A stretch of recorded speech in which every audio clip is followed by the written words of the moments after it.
So, hey guys, welcome back to another video.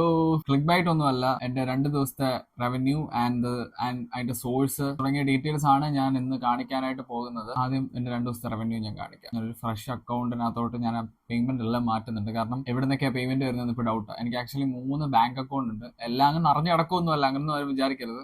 Check bank balance. As you can see SBI and available balance ആണ് 10,000 something. So ഇനിയും 10,000 എങ്ങനെ വന്നു, 10,000ന്റെ source എന്ത്, 10,000 rupees 2 days അല്ലെങ്കിൽ 3 days ഇങ്ങനെ ഉണ്ടാക്കാൻ ഏത് രീതിയിലുള്ള മെത്തേഡാണ് യൂസ് ചെയ്തത്, എന്താണ് ഞാൻ ചെയ്തത് തുടങ്ങിയ കാര്യങ്ങളാണ് ഞാൻ ഇനിയും പറയാനായിട്ട് പോകുന്നത്. ഗൈസ്, ഒരു കാര്യം ഞാൻ പറയാം, this is also from my experience and you guys will not regret if you are watching till the end. ഞാൻ കഴിഞ്ഞ ഒരു വീഡിയോയിൽ ഞാൻ പറയുന്നുണ്ട്, നിങ്ങൾ ഒരിക്കലും നിങ്ങളുടെ ടൈമിനെയും ഇൻകത്തിനെയും തമ്മിൽ അറ്റാച്ച് ചെയ്യരുത് എന്നുള്ള കാര്യം. ടൈമിനെയും ഇൻകത്തിനെയും ഡിറ്റാച്ച് ചെയ്യണമെന്ന് പറഞ്ഞ ഡീറ്റെയിൽ ആയിട്ട് ഒരു വീഡിയോ ഞാൻ ഇട്ടിരുന്നു. അത് എന്തുകൊണ്ടാണ് ഞാൻ അങ്ങനെ പറഞ്ഞ എന്നുള്ള കാര്യങ്ങളെല്ലാം ഡീറ്റെയിൽ ആയിട്ട് ആ വീഡിയോയിൽ പറയുന്നുണ്ട്. കാണാത്തവരുണ്ടെന്നുണ്ടെങ്കിൽ ഇവിടെ ഞാൻ ലിങ്ക് കൊടുത്തേക്കാം, നിങ്ങൾ പോയി കാണുക. സോ അതിനെ ബേസ് ചെയ്തിട്ട് ഞാനൊരു ഡിജിറ്റൽ പ്രൊഡക്റ്റ് എന്ന് തന്നെ പറയാം. ഞാൻ ഓൾറെഡി കാര്യത്തിലേക്ക് വന്നു. ഡിജിറ്റൽ പ്രൊഡക്റ്റ് എന്നുള്ള വേർഡ് വന്നപ്പോൾ തന്നെ കഴിഞ്ഞ വീഡിയോയിൽ പറഞ്ഞ പോലെ തന്നെ ഞാൻ ഒരു കാര്യം ഒന്നുകൂടെ പറയാം. ഒരു കാരണവശാലും നമ്മുടെ ടൈമിനെ നമ്മുടെ ഇൻകവുമായിട്ട് അറ്റാച്ച് ചെയ്യില്ല. You have to detach your time with income. അതിന് കാരണം എന്താണെന്ന് വെച്ച് കഴിഞ്ഞാൽ, വൺസ് നിങ്ങൾ ടൈമിനെയും ഇൻകത്തിനെയും അറ്റാച്ച് ചെയ്ത് കഴിഞ്ഞാൽ നിങ്ങൾ ടൈം ഇൻവെസ്റ്റ് ചെയ്യാതെ നിങ്ങൾക്ക് ഇൻകം വരില്ല. മനസ്സിലായോ? ഒരു കോട്ട് കേട്ടിട്ടില്ലേ, നമ്മൾ ഉറങ്ങുമ്പോഴും നമുക്ക് ഇൻകം വരണം. ആ ഉറങ്ങുന്ന സമയത്തും നമ്മൾ ഉറങ്ങാതിരുന്ന് ടൈം ഇൻവെസ്റ്റ് ചെയ്തുകൊണ്ടിരുന്നാൽ മാത്രമേ ഇൻകം വരത്തുള്ളൂ എന്നുണ്ടെങ്കിൽ നമ്മൾ ജീവിതകാലം മൊത്തവും പണിയെടുത്തോണ്ടിരിക്കത്തുള്ളൂ. So that's what I said, you have to detach your time with income. അതിന്റെ ബേസിസിൽ ഞാൻ ഒരു സംഭവം ഞാൻ റെഡിയാക്കി. അതിന്റെ ബേസിസിലല്ല, ആക്ച്വലി ഞാൻ ഇതിനു മുന്നേ ഞാൻ ഇതിന്റെ പരിപാടികളെല്ലാം സ്റ്റാർട്ട് ചെയ്തതും അത് കഴിഞ്ഞിട്ടാണ് ഞാൻ ഇതിനെപ്പറ്റി അറിയുന്നതും ഇതിനെപ്പറ്റി കുറെ കൂടെ ബോധേഡ് ആവുന്നതും അതിനനുസരിച്ചുള്ളൊരു ആക്ഷൻ എടുക്കുന്നതും ഒക്കെ. അതിനു മുന്നേ വരെ ഞാനും വിചാരിച്ചിരുന്നത് ടൈം ഈസിക്കൽ ടു ഇൻകം എന്നുള്ളൊരു സംഭവം തന്നെയായിരുന്നു. കണ്ടിന്യൂസ് ഫുൾ ടൈം ബിസി ആയിട്ടിരിക്കുക, നമ്മുടെ ടൈം ഇൻവെസ്റ്റ് ചെയ്യുക, എങ്ങും പോകാൻ സമയം ഇല്ലാതിരിക്കുക, ദെൻ ഓൺലി നമുക്ക് ഇൻകം വരുന്ന രീതിയിൽ. പക്ഷെ ഞാൻ ഇപ്പോൾ അതിന്റെ ആ ഒരു പെർസ്പെക്റ്റീവേ മാറ്റി. ഞാൻ എന്റെ കംപ്ലീറ്റ് ബിസിനസ്സും അല്ലെങ്കിൽ കംപ്ലീറ്റ് ഞാനിപ്പോൾ എന്താണ് ചെയ്യുന്നത് അത് മൊത്തവും എന്റെ ടൈമിനെ ഇൻകത്തിനെ ഞാൻ കംപ്ലീറ്റ് ഡിറ്റാച്ച് ചെയ്തുകൊണ്ടിരിക്കാനായിട്ടുള്ള പരിപാടികൾ, ഓട്ടോമേഷൻസ്, കാര്യങ്ങളൊക്കെയാണ് ഞാൻ ഇപ്പൊ ചിന്തിക്കുന്നത്. പിന്നെ സ്റ്റാർട്ടപ്പിന്റെ പുറകെ റൺ ചെയ്തുകൊണ്ടിരിക്കുകയാണ്. പിന്നെ ഇതിന്റെ കൂടെ തന്നെ നമ്മൾ രണ്ടാമത്തെ സ്റ്റാർട്ടപ്പ് ഐഡിയയെ പറ്റി ചിന്തിച്ചിട്ടുണ്ടായിരുന്നു. അതും ഓൾമോസ്റ്റ് എക്സിക്യൂട്ട് ചെയ്യാനായിട്ടുള്ള പ്ലാനുകളൊക്കെ ചിന്തിക്കുന്നു. അറ്റ് എ ടൈം 2 സ്റ്റാർട്ടപ്പിന്റെ പുറകെ റൺ ചെയ്യാന്ന് പറയുന്നത് ഒരിക്കലും പ്രാക്ടിക്കൽ അല്ല. പക്ഷെ പ്രയോറിറ്റൈസ് ചെയ്തിട്ട് ഒരെണ്ണം ഇങ്ങനെ വളരെ സ്ലോലി ഇങ്ങനെ നമ്മൾ അതിന്റെ ബേസ് എല്ലാം നമ്മൾ സോഷ്യൽ മീഡിയാസിൽ ക്രിയേറ്റ് ചെയ്ത് വെച്ചിരിക്കും. മറ്റേത് ഹൈ പെർഫോമൻസിൽ നമ്മൾ പുഷ് ചെയ്ത് കയറി പോകാനുള്ള ഒരു പരിപാടിയൊക്കെയാണ്. ഞാൻ ഇങ്ങനെ കുറച്ചു നേരം താളടിച്ചിരുന്നു. എല്ലാവരും എവിടുന്നാ ഞാൻ 3 ദിവസം കൊണ്ട് 10,000 രൂപ ഉണ്ടാക്കിയെന്ന് അറിയാനായിട്ടായിരിക്കും വന്നിരിക്കുന്നത്. സ്വാഭാവികം, കാരണം എല്ലാവർക്കും അറിയണം. പിന്നെ ഞാൻ ഈ ഒരു സീരീസ് സ്റ്റാർട്ട് ചെയ്ത സമയത്ത് തൊട്ടേ എല്ലാ വീഡിയോസിലും ചോദിക്കുന്ന ഒരു ക്വസ്റ്റ്യൻ ഉണ്ടായിരുന്നു, നിങ്ങൾ എത്ര പേര് ഇൻകം ഉണ്ടാക്കാനായിട്ട് തുടങ്ങി, അല്ലെന്നുണ്ടെങ്കിൽ ഒരു അറ്റ്ലീസ്റ്റ് ഒരു സ്കില്ല് പഠിക്കാൻ തുടങ്ങി. കോണ്ടന്റ് ക്രിയേഷൻ സ്റ്റാർട്ട് ചെയ്തിട്ടുള്ള ആൾക്കാരുണ്ട്. I am really happy to see them. And അവർ അപ്ഡേറ്റ് തരുന്നുണ്ട്. ഇൻസ്റ്റാഗ്രാമിൽ എനിക്ക് അപ്ഡേറ്റ് തരുന്ന 2-3 പേരുണ്ട്. ടെലഗ്രാമിൽ എനിക്ക് അപ്ഡേറ്റ് തരുന്ന 1-2 പേരൊക്കെ ഉണ്ട്. അവരെല്ലാം പല കാര്യങ്ങളിൽ ഇനിയുള്ള വീഡിയോസ് അല്ലെങ്കിൽ ഇനി വരാൻ പോകുന്ന യൂട്യൂബ് വീഡിയോസ് നിങ്ങൾ മസ്റ്റ് ആയിട്ട് കണ്ടിരിക്കണം. നിങ്ങൾക്ക് എങ്ങനെ ഒരു ആപ്പ് ഡെവലപ്പർ ആവാം, നിങ്ങൾക്ക് എങ്ങനെ ഒരു വീഡിയോ എഡിറ്റർ ആവാം, അതിനകത്ത് എങ്ങനെ സ്കിൽ ഉണ്ടാക്കാം, അതിനകത്ത് നിങ്ങളുടെ ഫസ്റ്റ് റവന്യൂ എങ്ങനെ ഉണ്ടാക്കാം തുടങ്ങിയ കാര്യങ്ങളൊക്കെയാണ്. അല്ലെങ്കിൽ നിങ്ങൾക്ക് എങ്ങനെ ഡിജിറ്റൽ മാർക്കറ്റർ ആവാം തുടങ്ങിയ എല്ലാ കാര്യങ്ങളും ഇൻക്ലൂഡ് ചെയ്യുന്ന കൈൻഡ് ഓഫ് വീഡിയോസ് ആണ് ഇനി വരാനായിട്ട് പോകുന്നത്. ഇല്ലാതെ ഞാൻ ഇനിയും അങ്ങനെ ഡെയിലി അപ്ഡേറ്റ് എന്നുള്ള രീതിയിൽ ഞാൻ വളരെ വല്ലപ്പോഴും എങ്ങാനും വീക്ക്ലി വൺസ് ആയിട്ട് എല്ലാം തരാനായിട്ടുള്ള ഒരു പ്ലാൻ ആണ്. ആൻഡ് ഇനിയെങ്കിലും ഞാൻ കൺസിസ്റ്റന്റ് ആയിട്ട് പോകാനായിട്ട് നോക്കുകയാണ്. കാരണം ഞാൻ ഇപ്പൊ കുറച്ച് ടൈം എനിക്ക് കിട്ടി തുടങ്ങിയിട്ടുണ്ട് ആൻഡ് കുറച്ച് ഫ്രീയുമാണ്. പക്ഷെ അതിനനുസരിച്ച് ജോലികൾ കൂടിയിട്ടുണ്ട്. ഇപ്പൊ ഈ ഒരു ഞാൻ ഈ പറയാൻ പോകുന്ന കാര്യത്തും കൂടെ ആയപ്പോൾ ഒരു എക്സ്ട്രാ ഒരു ജോലിയോട് ആയിട്ടുണ്ട്. പക്ഷെ എങ്കിൽ പോലും currently enjoying what I am doing. നേരത്തെയും അങ്ങനെ തന്നെ, പക്ഷെ ഇപ്പൊ കുറച്ചും കൂടി എന്ന് വേണമെങ്കിൽ പറയാം. സോ ഡിജിറ്റൽ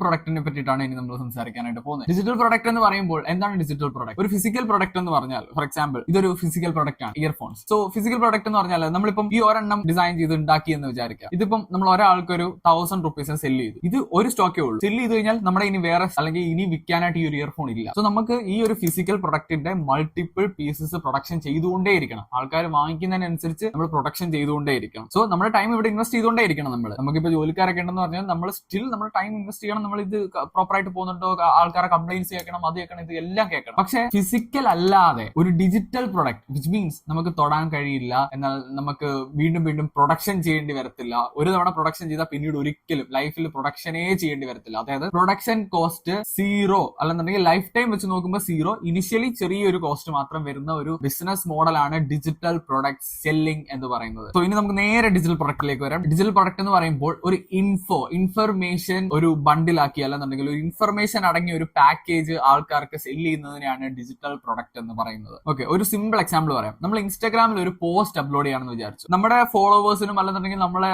ഈ ഒരു പോസ്റ്റ് കാണുന്ന ആൾക്കാരെല്ലാം, അതായത് ഒത്തിരി ആൾക്കാർ ഈ പോസ്റ്റ് കാണുന്നുണ്ട്. ഓക്കെ, ഈ ഓരോ ആൾക്കാർക്കും വേണ്ടിയിട്ടാണ് നമ്മൾ പോസ്റ്റ് ഇടുന്നത്. നമ്മൾ ഒരു തവണ പോസ്റ്റ് ചെയ്യുന്നു, അത് എല്ലാവരിലേക്കും എത്തുന്നു, അവർക്കത് കംപ്ലീറ്റ് ആക്സസ് ഉണ്ട്. അല്ലാതെ നമ്മൾ ഒരാൾക്ക് വേണ്ടി പോസ്റ്റ് ഇട്ടു, ആ സെയിം പോസ്റ്റ് തന്നെ അടുത്ത ആൾക്ക് വേണ്ടിയിട്ട് ഇട്ടു, അടുത്ത അങ്ങനെ ഒരു 100 പോസ്റ്റ് സെയിം പോസ്റ്റ് തന്നെ ഓരോ ആൾക്കാർക്ക് ഇൻഡിവിജ്വൽ വൈസ് അല്ലല്ലോ നമ്മൾ പോസ്റ്റ് അപ്ലോഡ് ചെയ്യുന്നത്. നമ്മൾ ഒരു പോസ്റ്റ് ഇടുന്നു, അത് മൾട്ടിപ്പിൾ ആൾക്കാരിലേക്ക് ചെല്ലും. ഇതാണ് സിമ്പിൾ ആയിട്ടുള്ള ഒരു ലോജിക്. ഇതിനെ ഒരു ഡിജിറ്റൽ പ്രൊഡക്റ്റ് എന്ന് പറയാൻ പറ്റില്ല, ഒരു എക്സാമ്പിൾ ആണ് ഞാൻ പറഞ്ഞത്. ഇതേപോലെയാണ് ഡിജിറ്റൽ പ്രൊഡക്റ്റ്. അങ്ങനെ ഞാനും എന്റെ ഒരു ഡിജിറ്റൽ പ്രൊഡക്റ്റ് ഡിസൈൻ ചെയ്തു. അതിന്റെ ഓൾമോസ്റ്റ് പരിപാടികളെല്ലാം കഴിഞ്ഞു. And which is a digital marketing mentorship program. Course sell ചെയ്യാനല്ല നോക്കുന്നത്, just wait and listen what I am saying. ഇപ്പൊ കോഴ്സ് സെല് ചെയ്ത് കാശ് ഉണ്ടാക്കാനാണോ നീ എന്നൊക്കെ പറഞ്ഞിട്ട് കുറെ ആൾക്കാർ ഇങ്ങനെ മനസ്സിൽ ചിന്തിക്കുന്നുണ്ടായിരിക്കും. ഐ ഡോണ്ട് കെയർ, കാരണം എനിക്കറിയാം ഞാൻ എന്താണ് ചെയ്യുന്നതെന്നുള്ള കാര്യം. കോഴ്സ് സെല് ചെയ്യുന്നതിനെ പറ്റി പറയുമ്പോൾ അത് ആക്ച്വലി വളരെ നല്ലതാണ്. എടുക്കുന്ന ആളെ സംബന്ധിച്ച് നല്ലതാണ്, അത് പ്രൊവൈഡ് ചെയ്യുന്ന ആൾക്കാരെ സംബന്ധിച്ച് നല്ലതാണ്. പിന്നെ ഇത് എപ്പോഴാണ് വേറൊരു രീതിയിലേക്ക് വരുന്നതെന്ന് ചോദിച്ചു കഴിഞ്ഞാൽ, കോഴ്സ് സെല് ചെയ്തുകൊണ്ടിരിക്കുന്ന ആളുടെ കയ്യിലിരിപ്പ് പോലെ ഓവർ പ്രൈസ്ഡ് ആക്കുക,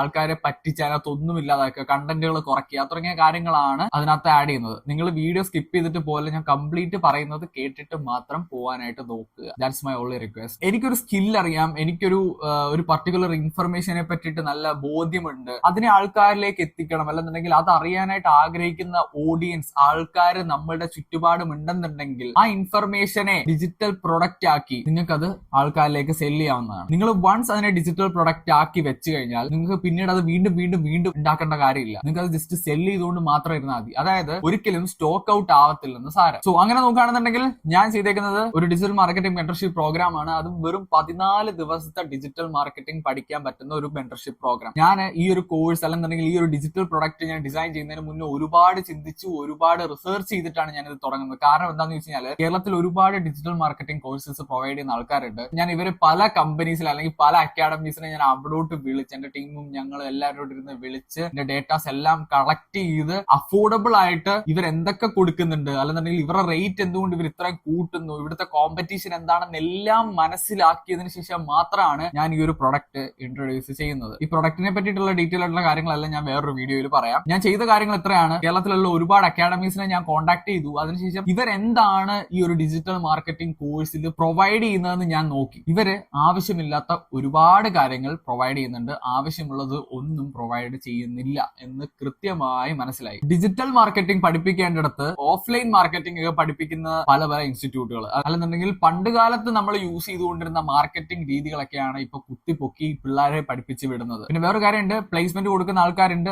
അതിന്റെ കാര്യങ്ങളൊന്നും എനിക്ക് അറിഞ്ഞുകൂടാ. അത് കൊടുക്കുന്നവർ പല ആൾക്കാരുണ്ട്, പല കമ്പനീസുകളായിട്ട് ടൈപ്പ് ഉണ്ട്, കമ്മീഷൻ ബേസ്ഡ്, അങ്ങനെ ഒരുപാട് കാര്യങ്ങൾ അതിന്റെ പുറകെയൊക്കെ ഉണ്ട്. സോ അതൊക്കെ വിട്ടേക്ക് ഞാൻ പറഞ്ഞു വന്നത്, ഞാൻ എന്തൊക്കെയാണ് ബാക്കിയുള്ളവർ പഠിപ്പിക്കുന്നതെന്ന് നോക്കി അതിനകത്തുനിന്ന് ഞാൻ എല്ലാം വൈപ്പ് ഔട്ട് ചെയ്തിട്ട് ആവശ്യമുള്ള കാര്യങ്ങൾ മാത്രം പ്രോപ്പർ ആയിട്ട് അസൈൻ ചെയ്ത് വെറും 14 ദിവസം കൊണ്ട് ഡിജിറ്റൽ മാർക്കറ്റിംഗിന്റെ കാര്യങ്ങൾ പഠിക്കാൻ പറ്റുന്ന രീതിയിലുള്ള ഒരു സ്ട്രക്ചർ നമ്മൾ ഡിസൈൻ ചെയ്തെടുത്തു. ബാക്കിയുള്ളവര് 3, 4, 5, 6 ഒരു വർഷം കൊണ്ട് പഠിപ്പിക്കുന്ന സാധനം വെറും 14 ദിവസം കൊണ്ട് പഠിപ്പിക്കാൻ പറ്റും എന്നുള്ളൊരു കാര്യം ഞാൻ റെഡിയാക്കി എടുത്തു. നമ്മൾ കോഴ്സിന്റെ സ്ട്രക്ചർ ചെയ്ത സമയത്തും കോഴ്സിനകത്ത് എന്തൊക്കെ പഠിപ്പിക്കണമെന്ന് പ്ലാൻ ചെയ്ത സമയത്തും എല്ലാം നമ്മൾ നോക്കി നമുക്കിത് മനസ്സിലാവുന്നുണ്ടോ, പല ആൾക്കാരുടെ പെർസ്പെക്ടീവിൽ നോക്കി എന്തൊക്കെ നമ്മൾ പഠിപ്പിക്കുന്നുണ്ട്, അല്ലെന്നുണ്ടെങ്കിൽ അത് പ്രാക്ടിക്കൽ ലൈഫിൽ എന്തുമാത്രം യൂസ് വരും, അങ്ങനെയുള്ള ഒരുപാട് കാര്യങ്ങൾ നമ്മൾ നോക്കിയിട്ടുണ്ട്. അതിനുശേഷം മാത്രമാണ് ഈ ഒരു ഡിജിറ്റൽ പ്രൊഡക്റ്റ് ഇറക്കുന്നത്. ഇതിനെപ്പറ്റി ഞാൻ പറയാൻ കാരണം ഈ ഒരു ധൈര്യം നമുക്ക് ഉണ്ടായിരിക്കണം, എങ്കിലും മാത്രമേ ഡിജിറ്റൽ പ്രൊഡക്റ്റ് സെല് ചെയ്യാനായിട്ട് ഇറങ്ങാം, അല്ലെങ്കിൽ കോഴ്സ് പ്രൊവൈഡ് ചെയ്യാനായിട്ട് ഇറങ്ങാം, അല്ലെങ്കിൽ കോഴ്സ് സെല് ചെയ്യാനായിട്ട് ഇറങ്ങാവൂ. ഇല്ലെന്നുണ്ടെങ്കിൽ നിങ്ങൾക്ക് വാല്യൂ കുറയും, സസ്റ്റൈനബിലിറ്റി കിട്ടൂല, അങ്ങനെയുള്ള ഒരുപാട് കാര്യങ്ങളുണ്ട്. നിങ്ങളുടെ എക്സ്പീരിയൻസ് എന്താണോ അത് സെല് ചെയ്യുക, നിങ്ങളുടെ നോളജ് എന്താണോ അത് സെല് ചെയ്യുക. ആൾക്കാർക്ക് വേണം. എനിക്ക് ട്രേഡിംഗ് അറിയാവുന്ന ഒരാളാണ്, എന്നിട്ടും ഞാൻ ട്രേഡിംഗിന്റെ കോഴ്സുകൾ പർച്ചേസ് ചെയ്തിട്ടുണ്ട് എന്താണ് പഠിപ്പിക്കുന്നത് അറിയാൻ വേണ്ടിയിട്ട്. എന്റെ ഒരു 2-3 ഫ്രണ്ട്സ് ഒക്കെ ആയിട്ട് ഞങ്ങൾ ട്രേഡ് ചെയ്യുന്നുണ്ടായിരുന്നു ആ സമയത്ത്. ആ കോഴ്സൊക്കെ ഇപ്പോഴും എന്റെ സിസ്റ്റത്തിലൊക്കെ ആയിട്ട് കിടപ്പുണ്ട്. അന്ന് ഞങ്ങൾ വെറുതെ പർച്ചേസ് ചെയ്യുന്നു, ഇത് നോക്കുന്നു എന്താണ് പഠിപ്പിക്കുന്നത് ഓൺലൈനിൽ. അതിൽ നിന്ന് ഞങ്ങൾ നല്ലൊരു പ്രോഗ്രാം ഡെവലപ്പ് ചെയ്തെടുക്കാനായിട്ട് നോക്കി, ഫ്രീ ആയിട്ട് ആൾക്കാർക്ക് പ്രൊവൈഡ് ചെയ്യുന്ന രീതിയിൽ. പിന്നീട് ഞങ്ങൾ അത് കംപ്ലീറ്റ് ഡ്രോപ്പ് ചെയ്തു. ഇപ്പൊ അതൊന്നും ഇല്ല,